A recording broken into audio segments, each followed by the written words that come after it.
Hi everyone! My name is Kaylani and I'm going to be your educator for this virtual Stormwater series. This is a 3-lesson program, so I encourage you to watch these videos with another person that you can share ideas with.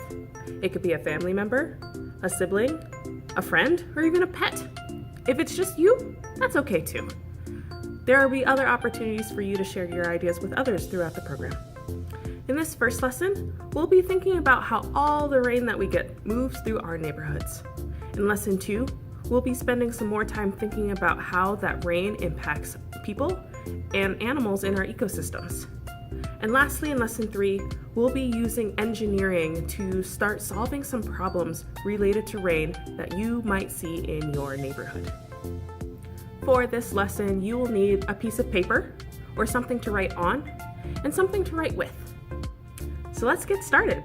With the person next to you, or maybe that's your pet, think about what is something that you have noticed when it rains a lot where you live. In our lesson today, we'll be spending much of our time thinking about what happens when it rains where you live. Wherever you are, the land and waters we all live on and play in here in Washington have been home to Native Americans for thousands of years, from time immemorial to today.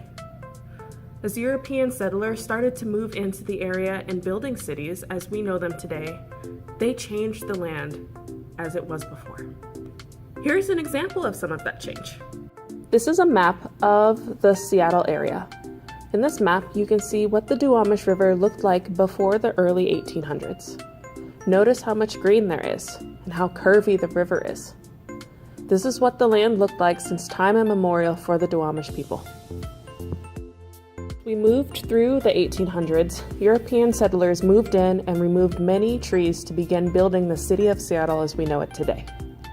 Much of those forests we saw is now gone, replaced by hard surfaces like roads and sidewalks. The river was even straightened to make it easier for large boats to travel on. So what happens when we take away all of those forests and grass and replace it with hard surfaces like concrete and roads? Let's try using our imagination for a bit, and I invite you to close your eyes if you feel comfortable. But picture yourself in a place surrounded by trees. Maybe there's a park near where you live, or another place that you're familiar with that has lots of trees. Picture yourself in this place, and it's raining. What do you hear? What does it smell like? How does the rain feel? How do you feel? Now imagine you're in a place where there aren't that many trees. And there's more pavement, sidewalks, and roads. And it's raining here too. What does the rain sound like here? What does it smell like? What does the rain feel like? Let's come back together. What differences did you notice between the space that had less trees compared to the space that had more? Some things you may have noticed when you're surrounded by trees is that the rain sounded more soft as it hit the leaves or the grass on the ground.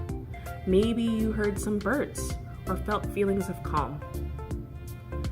And when you were in a place where there's less trees, like in the city, it might have been more loud as the rain hit the concrete, the cars zooming by, splashing through puddles, and the rain hitting the roofs of the buildings. So there are 3 important words that we're going to be using throughout our program, our 3 times together, and they are stormwater, pervious, and impervious. And I'll tell you what these words mean in just a little bit, but I would like to use a model to help introduce us to these words. Can you think of a time that you have used a model? Models help us understand something about the world on a smaller scale, and they're not always perfect. We can use many different kinds of things to represent other things that we see in real life. So for my model today, I am going to use this jar of water to represent stormwater. Stormwater is water from rain or snow. Sometimes Stormwater lands on a pervious surface like this one. I'm going to be using this towel to represent a pervious surface. What do you predict will happen when it rains on this surface? Great. So I am going to use my rain cloud to rain on this pervious surface and make some observations about what you notice. So I notice that the water soaked in very quickly. And if I lift up this towel, I'll notice that some water came out on the other side and onto this plate. So a pervious surface is one that allows water to soak through, like grass and soil. These surfaces help to slow down water. Stormwater also lands on impervious surfaces like this one. What do you predict will happen when it rains on this surface? So I'm going to take my rain cloud again and I'm going to rain down on this impervious surface. What do you notice? So I noticed that the water, the storm water, when it hit the surface, it's just sitting here, making a big puddle. If this impervious surface was on a hill, this water would move very quickly down the hill towards a pervious surface where it could be caught or soaked through, or maybe it would hit a drain where it would go into the pipes and be moved somewhere else. Impervious surfaces are ones that do not allow water to soak through, like concrete and roofs. These surfaces can move water really fast. Another way to help us remember these two words, pervious and impervious, is to use body motions to go with each word. Here are some that I like to use to help me remember. So for pervious, or surfaces where the water can soak through, I might use my body to go like this to represent the water flowing through the pervious surface like grass or soil. So this could be for pervious. For impervious, on the other hand, where the water cannot soak through, I might do something like this, where the water cannot soak through. Or another could be the water coming down and then flowing off of the surface, like so, where it hits the ground and flows off. Can you think of some other body motions that you can use to help you remember these two words? You could even have your own stormwater dance party with all of the different moves that you come up with to represent these two words. Now that we've learned a few new words, let's think about what happens when it rains where you live. For this next activity, you'll need a piece of paper and something to write with. What we're gonna do next is draw a picture of where you live. You are welcome to show just your house, or you can show more of your neighborhood. And here are the things that I would like for you to make sure are in your drawing. Impervious surfaces, like streets, sidewalks, parking lots. Any pervious surfaces that are around, like grass and trees. Are there any drains or gutters, or other things that might help move the water through your neighborhood? And lastly, draw some arrows to show which direction does the water flow when it rains. I'm going to make an example drawing so that you know what are we looking for when you're making this drawing of where you live. So here in this neighborhood, there's 4 buildings. And next to those buildings, there is a sidewalk and a road. I want to make sure to add any impervious surfaces like streets, roads, or sidewalks, so I have those here.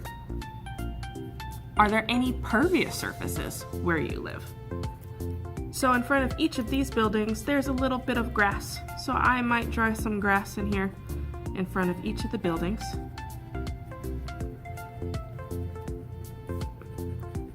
And you can draw this however you want. There's also some grass here by the road. And a couple of trees next to this building over here.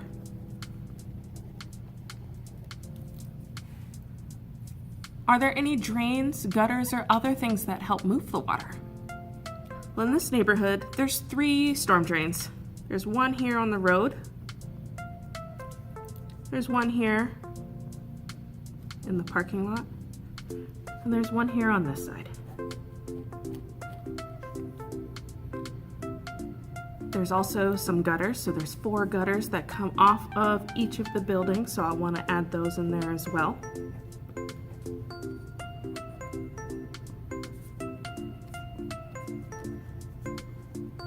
And then lastly, I'll want to draw some arrows to show when it rains, where does the water go? So the rain hits the roofs and comes out of the gutters on the ground. So I'll draw some arrows showing the water coming out of the gutters. And then I'll show where do they go from there. So in this neighborhood, the water comes out of the gutters and starts to head towards the storm drains.